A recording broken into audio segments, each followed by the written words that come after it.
All right, ladies and gentlemen, we are live for back-to-back weeks, finally.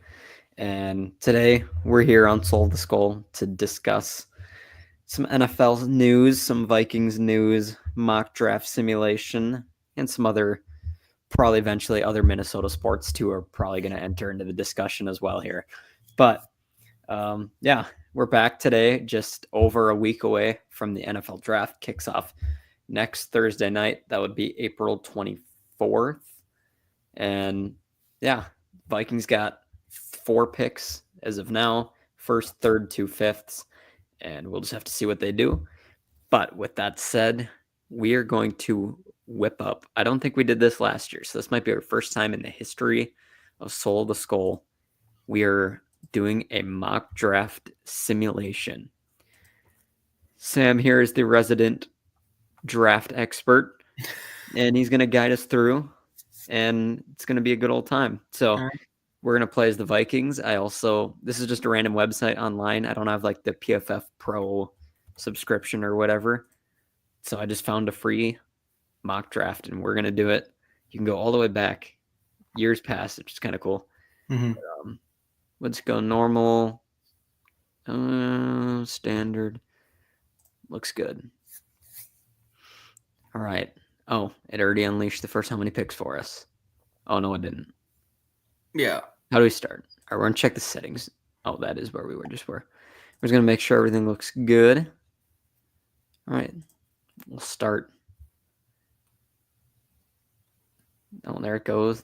They're going. We can look at some of the high-end picks here. Actually, we'll just pause it and look at them. Can I move it? It doesn't let you move it. I don't know. I think it recaps. I'm not sure, though. I think it does like a big recap at the end. And we're going to find out. You ever used this website before? Yeah, I've used this before. But it's probably the best free one, honestly. Yeah. We'll keep going till the Vikings. I was going to look at some of the top picks. Oh, we got some trade offers. We got one from the Bills. That would be going a ways back into the draft. 56th pick, so that'd be a significant. Otherwise, you can always go back and then trade back up. We'll just have to see. Okay, we got the Ravens. They've got 3 spots. 3 spots. For a 6th. And the Cardinals, who have only picks next year, at least in this. So I think we'll reject, honestly. All of them? Yeah, we can stick and pick. All right, we're going to keep going. I would look at the players off the board, but we can't do that.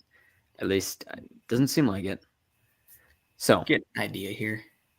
We got a Michigan tight end. Obviously, you know the Michigan guys. Yeah.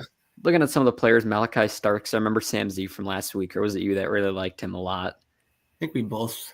Or maybe both. I just remember hearing the name. Eman Warry's down here. Kenneth Grant. I remember you mentioning him. Mm-hmm. Zabel, the offensive lineman out of NDSU. Tyler Booker. Another name. Potential. Handful of other guys here. Shavon Ravel, definitely a guy that they could look at here. Azari Thomas, Tyleek Williams, even Benjamin Morrison. Now we're starting to get kind of down into that second round range. Yeah. I don't know. I think at 24 here in this situation. Wait, you want to scroll back the players back up? Oh, up to here or like the players because it's down to 38. Oh, like down here. Yeah, you want to scroll up though. So I see. So yeah, I don't know. I think probably between Jahad Campbell, Malachi Starks, and Kenneth Grant, at least one of those guys would probably be off the board by now. Again, we couldn't see couldn't really see what guys there, what teams are taking guys. I don't know. I think either Kenneth Grant or Jahad Campbell, if they fall, are 2 guys that I would absolutely love to have. I know safety is a popular pick right now. But I think just in terms of sheer talent and sheer straight up dudes, I think Jahad Campbell is definitely one. If you look into the draft community, there are some mixed opinions on him. I really like him. I think he's kind of just a downhill linebacker, off-ball linebacker. He'd probably play a lot being the third linebacker. Him and Pace could work kind of interchangeable, I think. Mhm. And it could, maybe entice the Vikings to go to some more 3 linebacker sets. Obviously, Malachi Starks, I probably like him more than Nick Eamon. Just his skill set, just how he fits in this defense. So Yeah. he's definitely a name to look out for, even though he has a safety from Georgia. We know what happened the last time we drafted a safety from Georgia, but I think Starks is a better player than our boy Lewis Seen. Mhm. Um, at least I hope. Scrolling down, yeah, Kenneth Grant, absolute dog. And I'm not just saying that because I'm a Michigan fan. Like he truly is a guy who you can kind of put to that one technique, zero technique. He's kind of like a Dexter Lawrence type player. He's a guy who can kind of just come in and wreck a game. I mean, he's done that at Michigan. He's a effective run stopper. He can even rush the passer a little bit, get some pressures from that inside. And he's a freak athlete. I think he's like in the high 300s for weight, like 360s, 370s. I'm not exactly sure what he weighed in at, but there's a clip of him against Penn State chasing down one of their 2 amazing running backs, but he chased him down on like a 15-yard run. So he's a crazy good athlete for how big he is. Obviously, going down, you have Gray Zabel, another popular name on the board, who's probably, I expect, will probably be there at 24.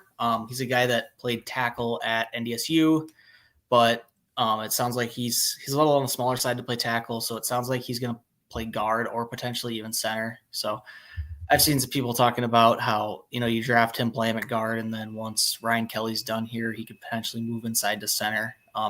Or you just take him as a project, maybe have him sit behind Blake Brandel for a little bit. Tyler Booker, I think, is another really good guard, another guy to look at that I think could definitely come in kind of day one and start, and you won't really have any issues with it. Absolute bruiser. He can, he's got power. He can just move dudes off the line. Walter Nolan's another name to look at out of Ole Miss. He's a guy.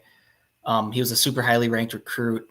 Super good athlete as well. I don't know as much about him. I don't think they're going to draft him, but I could be wrong. But I think those are kind of your guys that you look at here. Mm-hmm. Yeah. Otherwise, if there's multiple guys that you like, we had the one, which team was it? Oh, Ravens offers. was it the Ravens? I was going to say the one team was 3 spots down. Mm-hmm. That's always an option too. If we're interested. Let's do it. We'll trade down to 27, get a 6-round pick. Oh, that's fine for me. Oh, that's their offer. I can't count. Oh, maybe I can counter offer. Trade maybe. We're gonna try this. I've never used this site, so we're learning. So we're gonna go this for this. Maybe try to get a 4th. Wonder if they do it. This. Should we try this? Yeah. Does accepted mean? Oh, wait. So I already know. I do have to go out and back in. So that and that. Oh, so it already tells me. That's easy. Can I take a pick? Will they let me go for their? It's kind of hard. I have to click out and back in every time. Will they let me steal their 3rd? Did you do that? Let's do that. Try it. Yes. All right, we did it. Okay, we got some more offers. We could go down another pick. It looks like a lot of the guys you just mentioned are still on the board here. None of them went off in those 3. So we got Detroit. Having a 2nd too, not too bad. Detroit 1 pick back. That would be a ways back if we looked at Chicago. Philadelphia's 5 back, and then the Patriots are also a handful back as well. So yeah, those are a couple options. All your guys, it looks like for the most part, are still all here. Yeah, you want to scroll back up real quick? Yeah. We could trade back down. Let's take a look at that Lions offer again, maybe. There they are. 1 spot getting a 2nd-round pick for that too. That's pretty good. That's a good offer there. I think we can move down 1 for that. We don't even need to counter offer. That's a good one there. Yeah, we're gonna take that, and we got a draft pick for next year. They go with Mr. Pierce there. Pierce from Tennessee. Yeah, probably not a position of need. Yeah, none of these trades are really in the cards here. They're all farther back or next year. So Seattle offering their 1st-round pick for next year. I think we can stick and pick here. Yeah. I This is a tough one for me. I don't know. What do you think? Jihad Campbell, Kenneth Grant. Those are kind of the two I'm in between here. I think if they're going for positional value, they would like a nice young defensive lineman. They have some good ones on this Vikings roster, but not like high end caliber players like Yeah. first, second round picks. They Mm-hmm. got low end guys like Redmond and Levi Drake Rodriguez. Mm-hmm. So, and I think we talked about this last week when we delved into the roster more. I still think they have decent depth at linebacker with Pace being young. Cashman's still fairly young as well. Yeah. I think if they were in this situation, they would go with a young defensive lineman, but that's just me. Yeah, let's do it. Take All Kenneth right, Grant from we'll Michigan. do that. They gave us an A, so that's good. Yep, great value pick. Are we just And gonna? again, I don't know if Kenneth Grant falls, but there's, defensive tackles tend to get kind of weird in the draft. A lot of times they do tend to fall. So, Yeah. all right. All right, we got some offers. We're now at the 60th pick. We nabbed this one, I think, from the Lions. That would move it all the way down to the 4th. This one would go back 40 spots, so it's a pretty significant amount. A lot of capital, though, a lot of late end stuff, and a future second round pick. Then we got this here. Oh, those are the only two. So that's kind of that. Seems like the Steelers one, that'd be not really interested in that one as much. Yeah. That second round pick is valuable. So I think it's either Rams or take a pick. I think stick and pick here. Yeah, still a handful. I've seen Benjamin Morrison get mocked to the Vikings even in the first round. Like him a lot. I think first round's a little high for him. Him being here is good value though. I think taking him's the move here. Unless maybe scroll down real quick just to make sure. Yeah, Caleb Johnson kind of out on. I don't love him. I know there are some people that like him. Let's see here. Tate Ratledge has been a name that Vikings fans have thrown out there. Yeah, Josiah Stewart's a solid player. Like him a lot. Scadaboo obviously is a big name. Yeah, I think we should just take Benjamin Morrison here. I'm with you on that one. So we're gonna grab him. A+. They're giving us. Go. We're so good at value. Yeah, Morrison's a guy who, I don't know if he'd start right away, but he's a guy who come in, maybe eventually become a pretty key contributor. Yeah. Here. All right, that brings us to the 3rd round. We have the 91st pick. We got this in one of the trades. We got an offer here from the Commanders for a future 3rd round pick and a handful of other things. All future picks here from the Dolphins and also futures there. And the Rams also with yet another package. So otherwise, we can look at who's on the board here. Yeah, let's take a look at this board here. Looks like we got a edge rusher here at the top. Got a handful of offensive linemen. Yeah, Tate Ratledge, available. Solid tight end.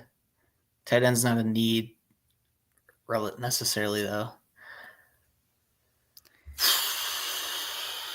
Deone Walker, we just took a defensive lineman, though. Ty Robinson's another guy that's a pretty solid player, but he's a D lineman. Let's see. Isn't there already a Jordan Phillips in the NFL? Isn't there a Bills Jordan Phillips? And he's a defensive lineman, too. Oh, that's sweet. Scroll back up here, maybe.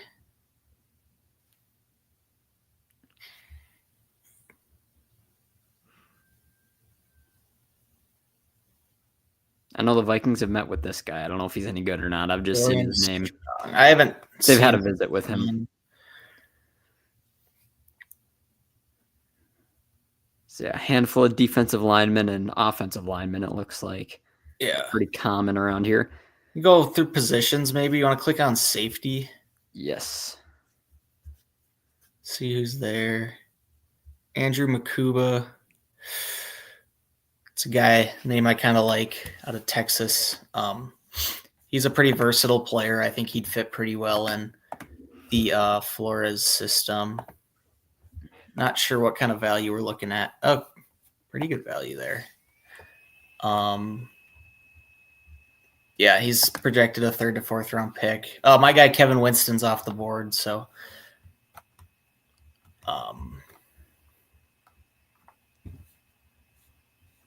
I mean, I think if it were up to me here, I'd go Makuba, but if you have anyone. No, sounds like a plan to me. Starting All the right. draft with 3 defensive players, but let's do it.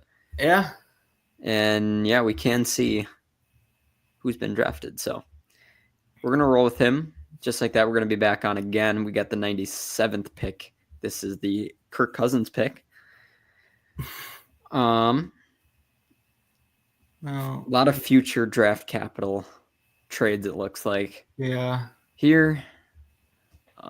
Otherwise, we can go back. Here is all the players that are still available. I know we're going to talk about some backup quarterbacks later. Is it a crazy statement to think that the Vikings could draft a mid-level guy and develop him under O'Connell in his first year as a backup? Maybe that's too maybe early. on day 3. I think Tyler Show would be a little high, but I mean, day 3 there's some interesting guys. I know Max Brosmer being a gopher. There's a lot of people that like him. I think there's something there. However, if you want to click maybe on running backs, that could be this could definitely be a spot where they go running back. So DJ Giddens is a solid player. I like him a lot out of Kansas State. He's kind of a do-it-all type of guy. Devin Neal's another great running back out of Kansas. Ollie Gordon, pretty big name out of college. He had a really good season last year. Struggled a bit this year. Jordan James out of Oregon is a solid running back. Jarquez Hunter. I mean, a lot of these guys are just value guys. They can come in, get some carries, be effective. I don't know how often they'd turn into starters or if they'd be like super high quality guys that, start for 5-6 years, but they're guys you can bring in, get some, split some carries with Aaron Jones, Jordan Mason. Yeah. So yeah, I think if it were up to me here, I'd probably go DJ Giddens out of Kansas State. That sounds good to me. We'll do it. First offensive guy. Bringing in a running back. A little high. Still solid pick, though. All right, on we go. Our next pick, unless we make a trade here, is until 139. Yeah, we got some time to kind of We've relax. got a little bit here. There's a Chris Paul. I did not know that. All right, so we got 4 trade offers. We got one from the Cowboys. Their 5th, or our 5th for their 6th and 7th, and a couple of future picks. If this was Kwesi in real life, he might be looking to add some future picks. So this is possible. Well, here's a nice package. Move back 4 spots and pick up a couple 6th-round picks. That's not bad either. Green Bay's offering a handful of future ones, and then the Colts offering some mainly future ones as well. Yeah. We look at the board, though, see who's available. So Dylan Fairchild, guard out of Oregon, or not Oregon, Georgia. Oh my goodness. So he's a solid player. Obviously, we're in the 5th round, so you're kind of looking at guys that are projects, maybe guys that your depth pieces, your guys that develop into your swing backups, and if you do hit a gem, maybe one day develop into a starter. The way Georgia plays, they're super physical. That's kind of what you get with Dylan Fairchild. He's a physical guy. I think there's some parts of his game that could be refined, which is why he's probably going to fall to the 4th, 5th round. I think he's really the only name on here, since we did just draft a running back, that I would take here. Yeah. We could always look at that one offer that's only a few spots back. There's the Vegas right there. That's Vegas. I don't know who they've picked. They could be trying to come up for Quinn Ewers, though. But I think we could take that, get up some 6th-round picks. Might as well get some. This seems like a Rick Spielman masterclass here. This is a Spielman. If it was 7th, it really would be, but this is a very Spielman-esque draft. All right.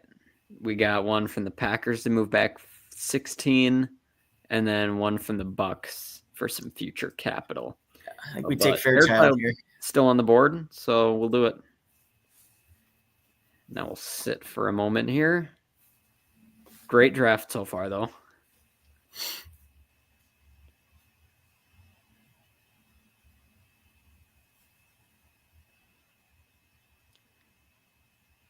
And there we are again.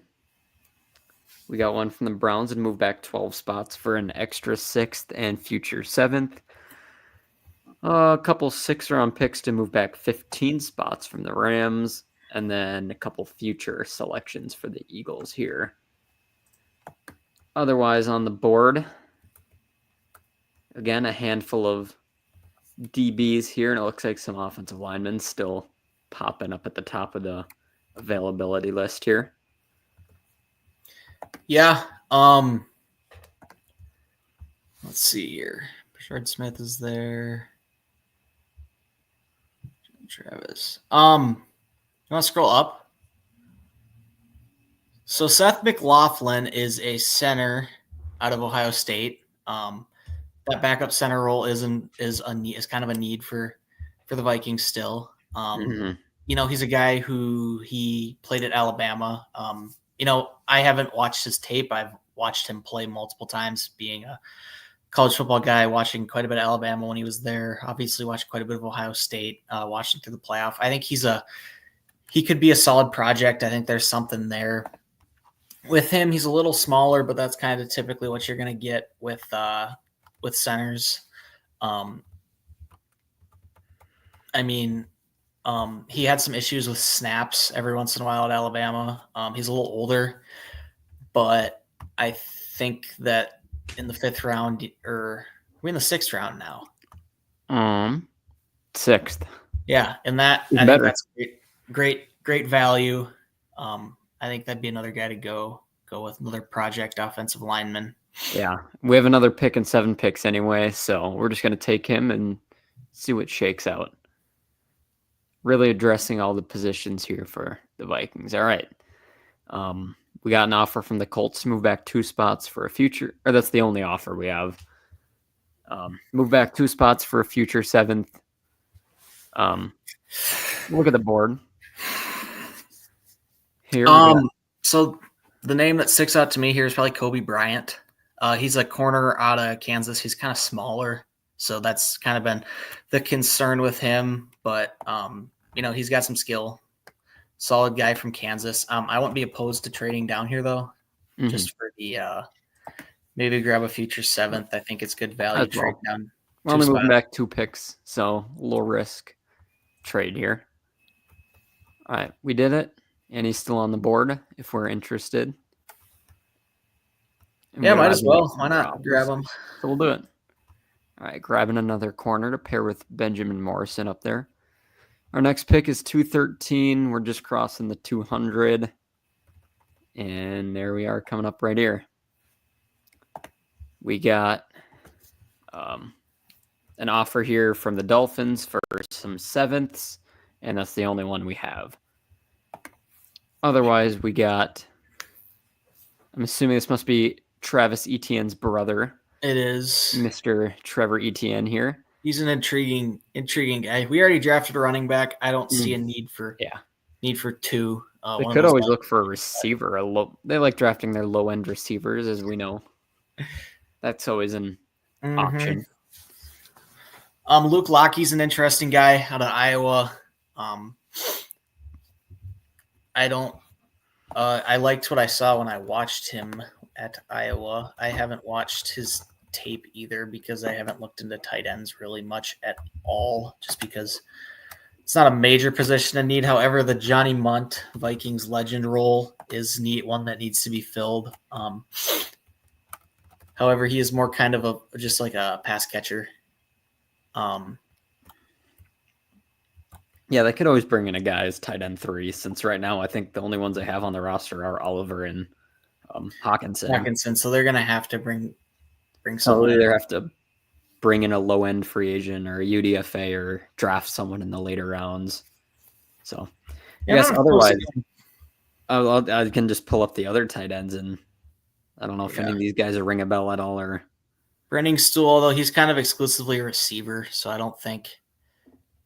Kind of whole thing with Johnny Munt is he's kind of a guy who can do both that roles. You're kind of a jack of all trades, master of none, where you can kind of block a little bit, catch a little bit. I think Luke Lockey does fit that role. So I think maybe bringing him in. That sounds good. And that's our last pick. Unless we want to try and make a trade with anyone, or we're I happy don't with where see we are. any.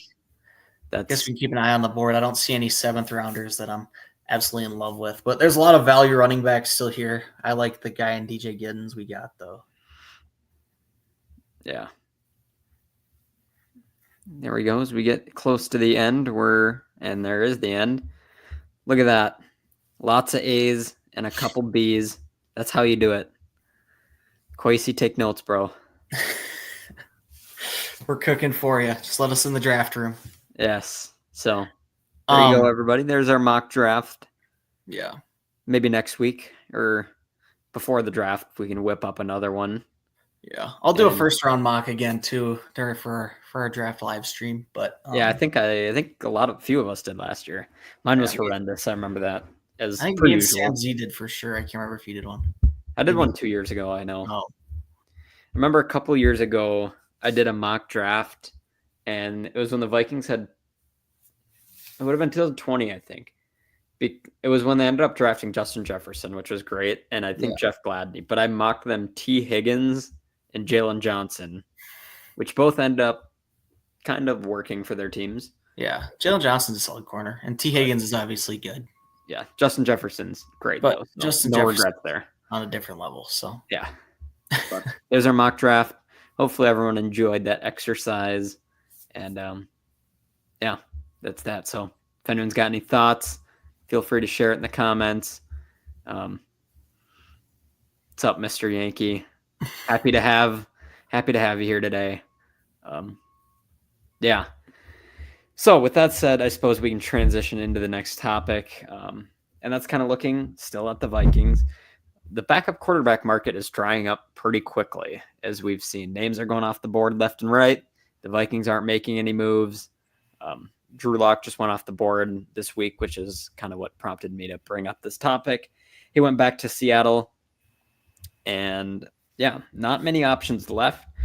But we can go through some of them. How do we feel about them? What would the Vikings have to do to acquire them? That kind of stuff.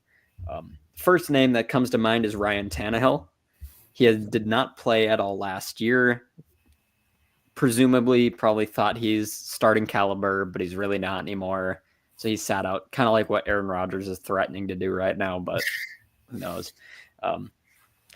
In his last season, which was 2023, he kind of played on and off. He started the season, then he got hurt, and Will Levis came in and played for a while. Then Levis got hurt, and Tannehill came back in. He didn't play very great.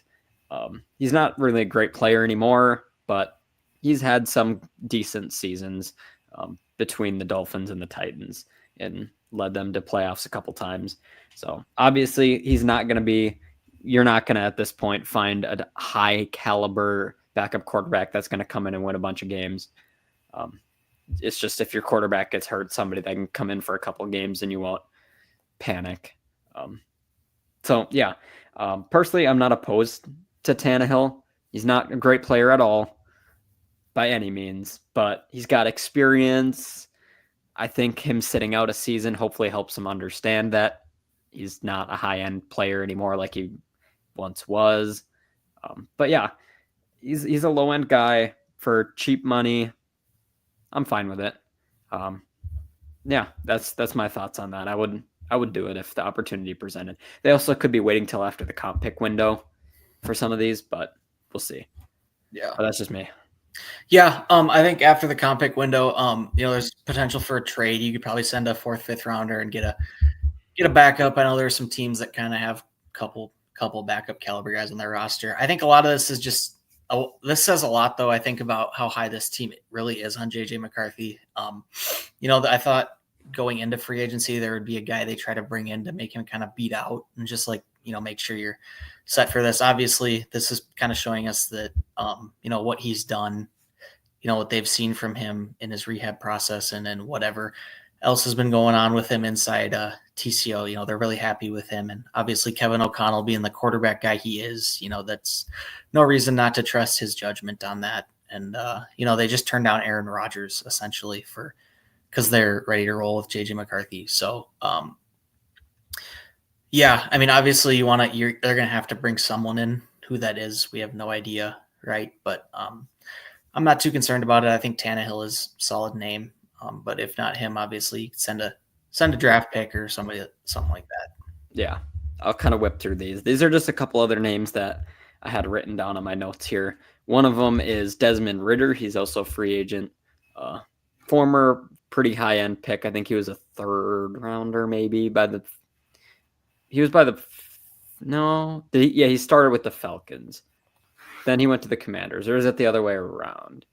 I could be wrong on like all of that, but pretty high end pick, didn't work out. He's a free agent. He's still young. He's only been in the league a handful of years now, so he could be an option. He's 25, so if Kevin O'Connell's looking for someone in the quarterback rehab school, I think that might be one of their best options at this point, at least for this year.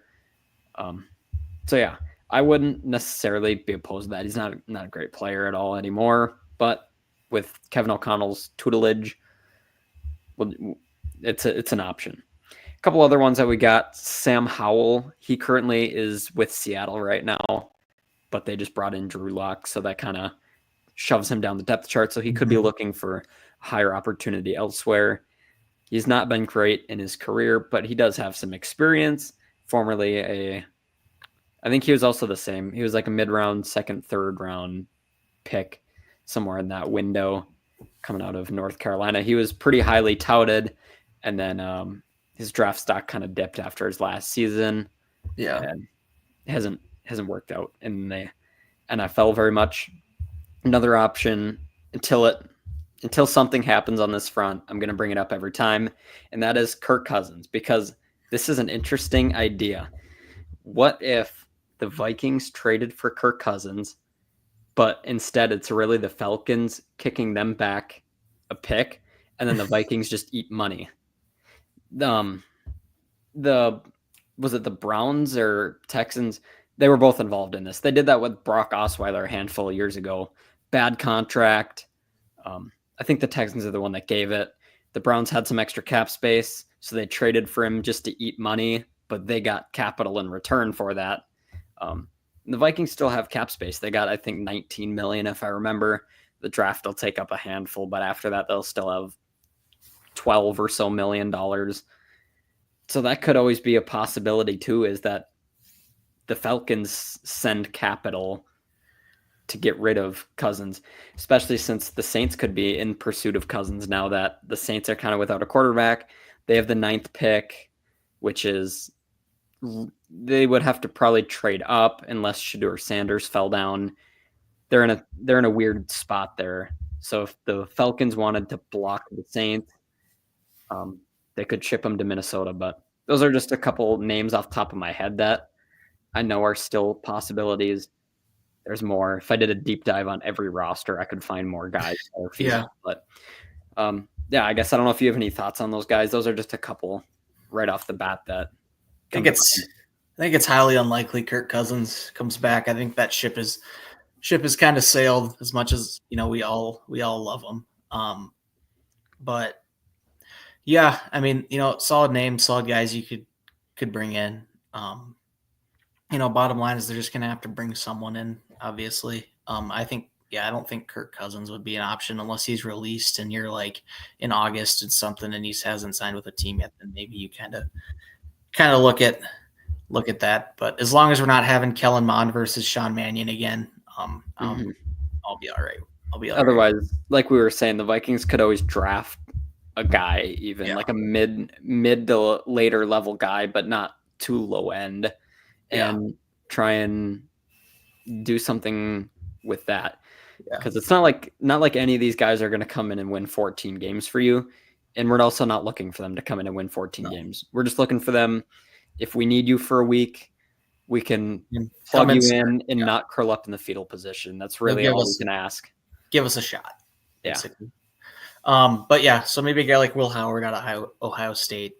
He's kind of the first name that kind of sticks out to me. But maybe you draft a guy and then bring in a guy for a camp competition or whatever. Maybe, I don't know. All kinds of options. Yeah. So that's kind of that. Otherwise, in latest Vikings news, there's none. Really, nothing has happened. since the last episode. Really, Nope. in weeks, there hasn't been anything until the until the draft. Then after that, till the off-season workouts starting in May. There's really nothing that happens. So Yeah. kind of in the Dead rare right. dead of the off-season, which is in the NFL there isn't that much dead time, but right now is some of it. But with that said, I suppose we can shift onwards. Taking a look at some of the NFL rule changes. The owners met in April, back at the beginning of the month, a couple weeks ago, and they voted on some rule changes. They tabled some other ones, they rejected some. So we can go through that and see what's a good move, what's a bad move, all that. So the first and probably most major change coming out of these meetings is that the overtime format is going to be changing. They are matching the regular season to the postseason. For anyone that doesn't know what that means, in the regular season, it's always, or for the longest time, it's been whoever wins the coin toss, you are probably going to receive the ball. And if you go downfield, score a touchdown, you win the game. If you kick a field goal or don't score, the other team gets possession. But a touchdown ends the game on the first drive. In the playoffs, that is not the case. Both teams get possession no matter what. And I feel like that's a fairly recent thing, too, that they changed that one. Yeah, that was after 2021 playoffs when Josh Allen didn't get a chance to get the ball. That kind of kicked that rule change into gear. It had been talked about forever, but I mean, I think it's a solid rule. It's going to make games more interesting. Put a lot less on the coin toss. That's the one part that I really kind of hated about overtime is, whoever wins the coin toss, your percent chance of winning the game goes way up. So yeah. I think, giving both teams a chance to possess the ball. It'll be interesting to see the strategy. You're probably going to see teams start deferring now just to see what they need. But yeah, I think it's a solid rule change. I think it was coming at some point. Yeah, I'm 100% with you here. It totally makes sense. It's just better football in general. And yeah, the only thing I think that's a little puzzling is that the overtime is staying at 10 minutes in the regular season, but it's 15 minutes in the postseason. Why wouldn't you just match them? What do I know? But to me, that's just the one little criticism I have of it is at that I'm pretty point, sure if the clock runs out though, because this came up in the Super Bowl 2 years ago, is like if the clock runs out, you can start another overtime period if both teams haven't had their possession done. So if the second possession is going, that could be the rule, which would make sense. But at the same time, it would kind of be a competitive advantage, or it'd be a strategic advantage if the clock ends no matter what. But yeah, and I see it both ways. Mm-hmm. But I think this is the best overtime format in football. College should go to this overtime too. I know people love the college overtime. I personally hate it. The start from the 25 and go score, and then recently they've made it so it's 2-point conversions. I think, in my opinion, that's like having a free throw contest decide a basketball game. So, I mean, I think putting time on the clock, letting both teams have the ball, and let's just play. Yeah, that's the best type of overtime. I'm totally with you on that one. So that's kind of that. Moving along, the touchback. This is one thing I talked about here, and other people have probably talked about this too. Touchback is getting moved back from the 30-yard line to the 35-yard line. So if the kicker boots the ball into the end zone or out of the end zone, the receiving team now starts at the 35 instead of the 30.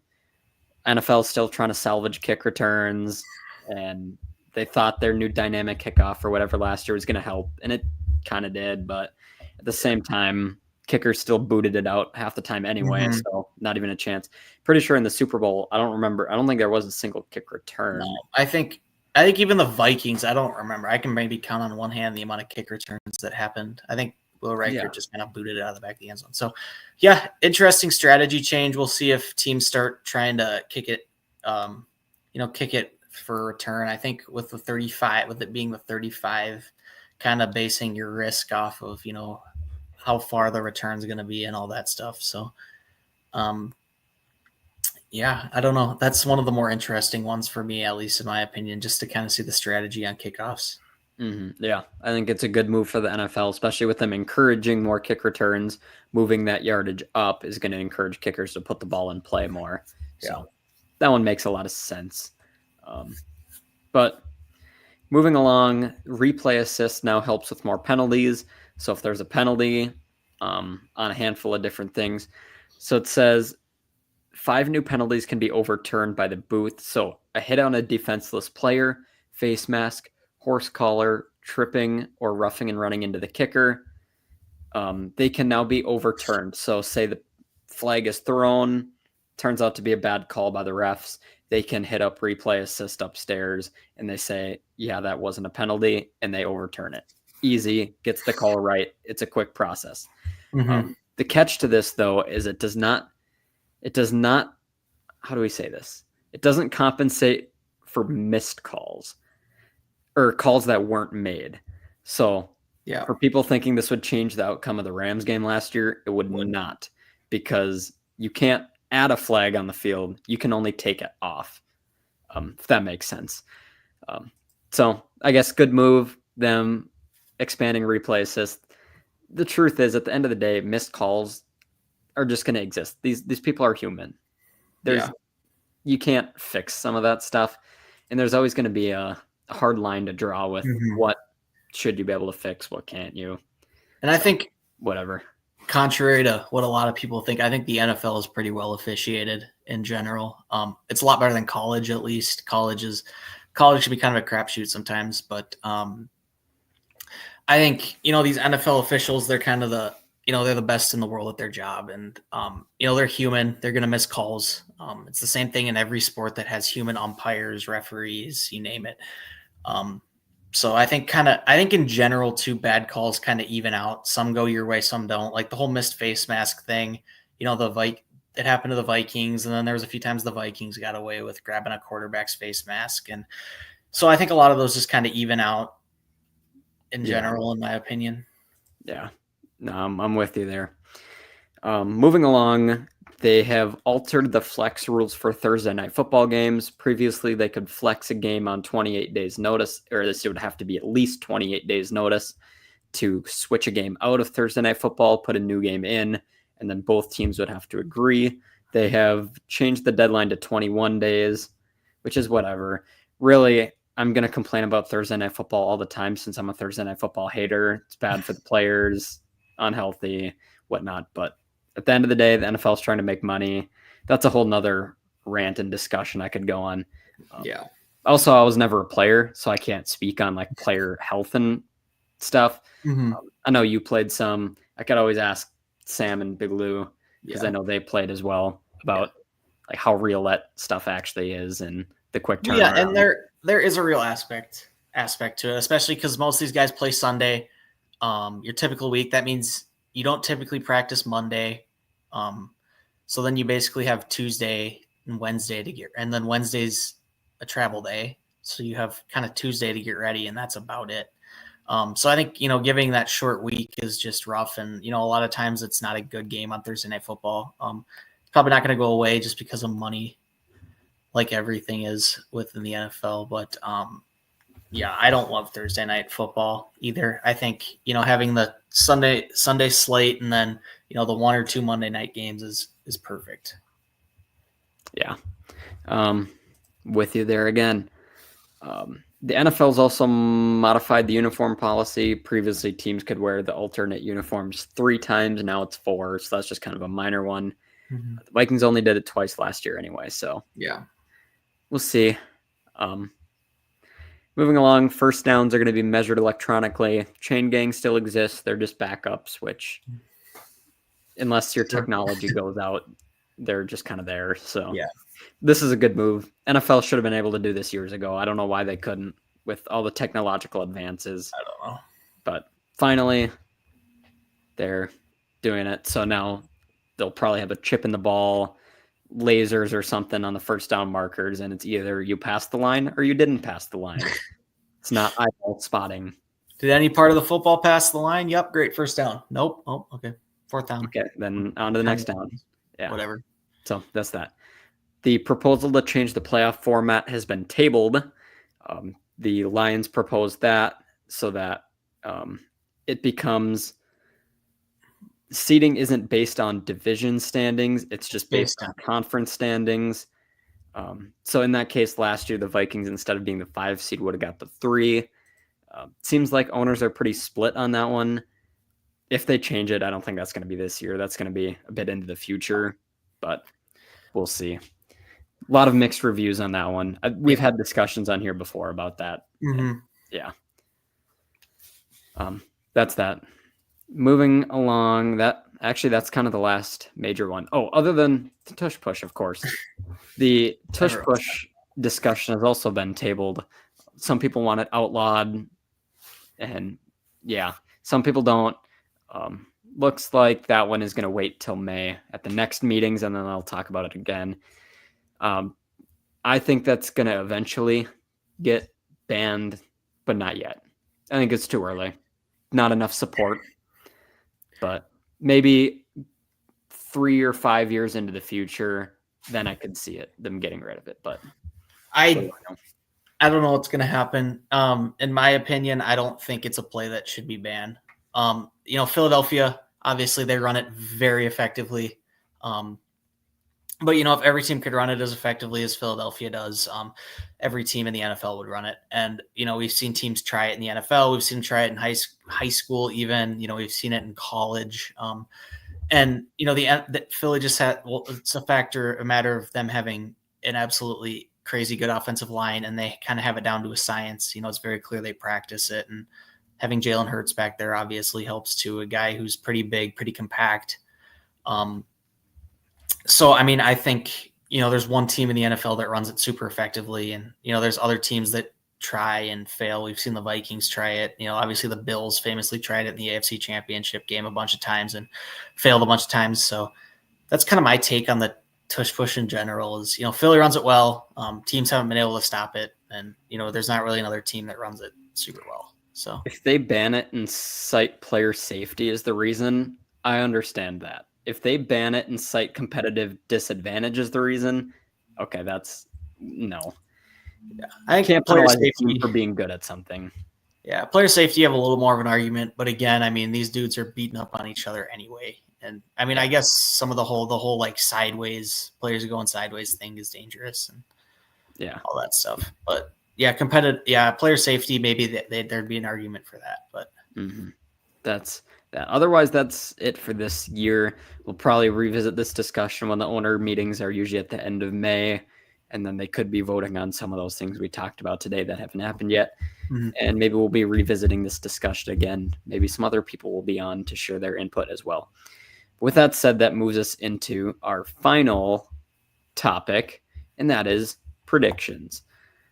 So we're going to do that now, and then that'll do it for this episode. So only one prediction came off the board.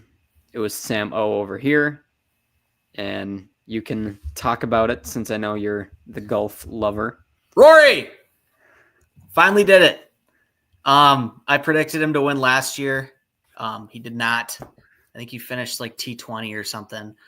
Obviously, if any of you are watch golf at all, you know that Rory's been at this, trying to win this tournament for, oh my gosh, 10 years. He's had a few collapses here. He's had a few close calls, and, to finally see a breakthrough with him being one of probably my top 2 favorite golfers in the entire in the sport.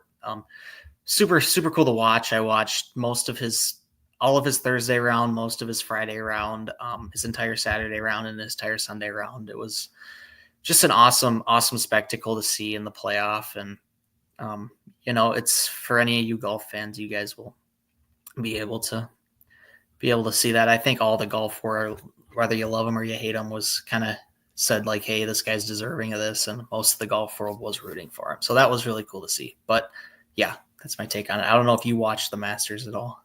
I saw it a little bit. I saw the ending. I saw him almost blow it, but he won. So yeah, that was that. That's kind of how Rory rolls. He never makes it easy. It's kind of like watching the Wild.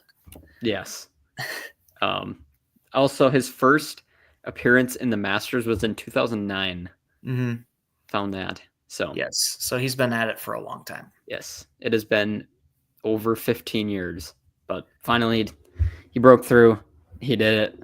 And yeah, that's kind of that. So he was the only prediction to come off the board. Looking at it, you and I are now tied. We're both 1 for 4. Nobody else has had anything yet. Yeah, that's kind of that. So I suppose I can kick us off. I got 3 predictions: of football, a basketball, and a hockey one. I'll kick it off with my football one. The Minnesota Vikings, who currently have 4 selections in the draft, will end up making at least 7. Uh, in our mock draft, we made 8. So yeah, we'll see what plays happens. out plays out like that. You'll have a green there. Yeah, but I know Quasey's not going to want to come home with just 4 guys.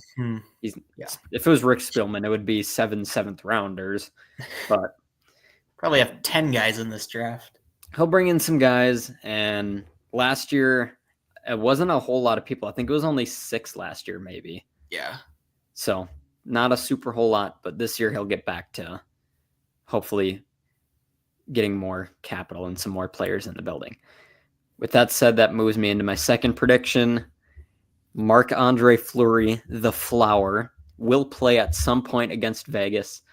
I'm just kind of willing this prediction into existence, honestly, after watching their game last night against the Ducks and seeing him play in overtime. And he made some great saves. Yeah. It was just a great moment. How can you not like that? Yeah. And it was Gustafson that made that call. The Wild, for anyone who doesn't know, they needed a point to clinch the playoffs. They scored with like 20 seconds left to tie it. And then in overtime, Gus was playing in net. He came over to the bench, kind of tapped Fleury in and said, "Hey, this is your moment, man. Go win it." He had some incredible saves in overtime. Just kind of being vintage Fleury. It would be really cool to see him play in Vegas. I think there's a pretty good chance we do see him, especially if this is a series that goes 6-7 games. Just, you're going to probably have to give your second goalie a game at some point. Yeah. The schedule hasn't come out for the series yet. No. So it's a little tough to tell. Yeah. But sounds like it's going to start this weekend or early next week, though. Yeah. Unless Gus gets hurt, they could just go Gus or sink, but we'll just have to see. Who knows? They're probably not going to win. Last week I said they'd lose in 5 in their first round, and I still feel like that's very possible, but we'll just have to see. But whether there's any action or not, Fleury will hit the ice, and there will be time run off the clock at some point during the series. So we'll see. Final prediction, shifting over gears to basketball. Anthony Edwards will average at least 30 points per game in their series against the Lakers. So last week, I predicted they'd make the Western Conference Finals, which probably won't happen, but I was feeling good about them last week. Tough draw in the first round against the Lakers, but they could still be a really competitive team, even if they don't win the series. They had a solid start, or a solid finish to the season. I think they won 18 their last 21 or something like that. So they had a lot of momentum going in. They did lose the one game against the Lakers, although Julius Randle, and I don't think DiVincenzo played in that game either. I think Jalen Clark started and Terrence Shannon was their leading scorer. So that was kind of their point in the season when everyone was kind of injured. So yeah, obviously the Lakers are a tough team, but they had the 5th best record in the NBA after their 8-10 start. The Wolves did. And they've played very, very well in the past 2 weeks. If you take that Bucks game out, they've played very well. I also looked, and Anthony Edwards has averaged 27-point-something points per game in his playoff career. He just shines brighter when the lights are brighter. And especially against the Lakers, everything's going to be national televised either way, but the Lakers get a lot of eyeballs watching their games, and they're going to be in the primetime slot for a lot of these games. Yeah. So he's going to really want to stick it to people. The schedule came out for at least the first 4 games. I think it's ABC 7:30 p.m. on Sunday, which is the prime time window. So they start Saturday night. Saturday, not Sunday. No, you're right. Saturday in the primetime slot, 7:30. Then they play Tuesday at 9, I think it is. Yeah, and that's TNT. So TNT game. So it'll be the latest one. Mm-hmm. Then they play on Friday. Next week, Friday. 8:30. Yep. And then they have a day game on Sunday of the following. And then I think it's probably, I don't know when. I think it's probably Wednesday. Yeah, Wednesday if it goes to a game 5. And then Friday, game 6. And then I think Sunday would be game 7. So May 4th would be. Yeah. Game 7 if necessary. A lot of rest. A lot of rest between games. Yes, which is always I will always take that. Yes, for sure. So that's that. So moving into my predictions, first one, I'm sticking with this theme that I think the Vikings are going linemen. They're going in the trenches in their first pick. I don't think they're going to take a safety. I know it's been popular. I was listening.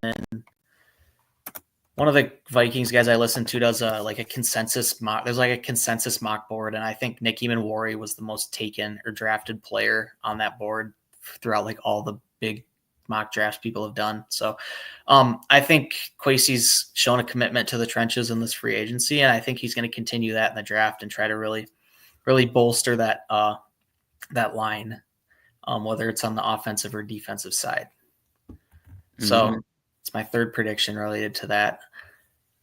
I'm going to go with a little one that's a little out there, and I know it's a little out there, but it's that the Wild are going to beat Vegas in 7 games. Maybe I'm riding the high of last night. And maybe I'm a little overly optimistic, but I've been kind of thinking about this all year, and it's been, like imagine this is the team that finally breaks it. I mean, this has been a team that's kind of had to grind out this season ever since they started as the best team in the NHL, but they've kind of had to grind out wins. I think you're going to see guys like Yakov Trenin and Justin Brazeau kind of score a few big goals in the playoffs. That's kind of why they're here. Hartman's obviously a big playoff goal scorer. So I think guys like that are going to contribute. I think Gus is going to backstop us. And I think it's going to be a thrilling series that they're going to win in 7 games. And I could be very wrong. They could get swept, and I wouldn't be surprised. But I'm going to be optimistic. I've never seen them make it past the first round as a fan since the last time they did was 2015, and that was before I watched them. So I do very vaguely. It would be my first time getting to witness this, but when they're playing at their best, they can be a really good team, and we've seen them win games on the road against tough teams. And like I was saying last night in the group chat, kind of loved the group chat. It was just you and I talking back and forth about hockey, and everyone else was just kind of looking at it. But the truth is the Wild play their best with their backs against the wall, and we saw this against the Sharks the other week, and then against Vancouver on Saturday night. Not against the Flames. They folded in that game and didn't know what to do. But then they did it last night. They play the best when they need to. If they can have that intensity and that play for 60 minutes a game, they could win playoff games and win series. And there's definitely, I should have made another prediction about this, but there's definitely going to be a game where they go out and just get beat like 5-1 or something. That's not going to surprise me at all. Yeah. That's kind of been the Wild season, but I think it's going to be a really good series. I think regardless, even if they lose the series, I think it's going to go to at least 6 games. I know you said they're going to lose in 5, but I think it's going to go to at least 6 games. And I was in a bad mood when I made that prediction last week, so it was kind of a prediction in anger. And then I have kind of a little more sad one, but it's that Luka's going to have at least 2 40-point games versus Minnesota. I mean, it was pretty clear last year. Luka's obviously a phenomenal player, but last year they just didn't have a guy to guard him. Maybe Julius Randle's that guy. Maybe that's why he's here. But I think there's something to be said about maybe just kind of letting Luka get his and trying to stop LeBron and Austin Reeves and all the other guys that are going to be out there for the Lakers. But I mean, Luka I just can't get the memory out of my head of him just terrorizing the Wolves in the Western Conference Finals last year. So not that they're I didn't want to make a prediction about this series. But yeah, it's going to be such a fun matchup because the Lakers have so many great players at the top of their lineup, but the Wolves got so much more depth, and the matchups are going to be really fun to see who they're throwing at Luka and who they're throwing at LeBron and whatnot. So it's going to be really interesting. Yeah. Something else I love too is this, we got a Wild and Wolves in the playoffs this year. It's always fun. Always something to watch. It's going to be a high stakes game every night pretty much, or sometimes you get them back to back. So it's going to be quite the roller coaster here for the next week or two. Yeah. Great time to be a Minnesota sports fan. They're probably not winning any championships this year, but it's a good time to be a fan and just watch and see them play in the playoffs and hopefully be successful. But there's our predictions, everybody. Hopefully you enjoyed that. Again, there you go. We're both 1 for 4. No one else has anything off the board yet. And that does it for our episode. Tango asks, will Joe Ingles play in the playoffs? There's no way. No way Unk is hitting the court unless they're up by like 30 with 30 seconds left in the game. He'll throw an inbounds pass. Yeah. That's what his rule is. Yes. The Lakers defense, by the way, is like 17th in the league. That's what went into my Anthony Edwards prediction. They're like, that's kind of, I mean, yeah, I'd expect. I think there's going to be a lot of points scored. A lot of points scored because Luka's obviously an offensive demon. Defense, I mean, like last year, he was kind of the guy I think the Wolves want to go after. And I think this year it's the same thing. You kind of want to go after him on defense and force him, maybe try to get him into foul trouble or something. Yeah, but good time. Hopefully everyone enjoys the sports. I'm sure we'll talk more about it next week and also talk about how the other teams around are doing. Luckily, the Wolves don't play next Thursday, so that was clutch looking at the schedule. But the Wild haven't come out. That'll probably come out tomorrow night or tonight. The only thing that matters is the one Eastern Conference wild card, whether Montreal or Columbus makes it. But that's that. Otherwise, that does it for this episode. Thank you, everybody, for watching. Hope you guys enjoyed. We'll see you again next week. Take care. Peace out. And as always, SKOL Vikings. See you next week.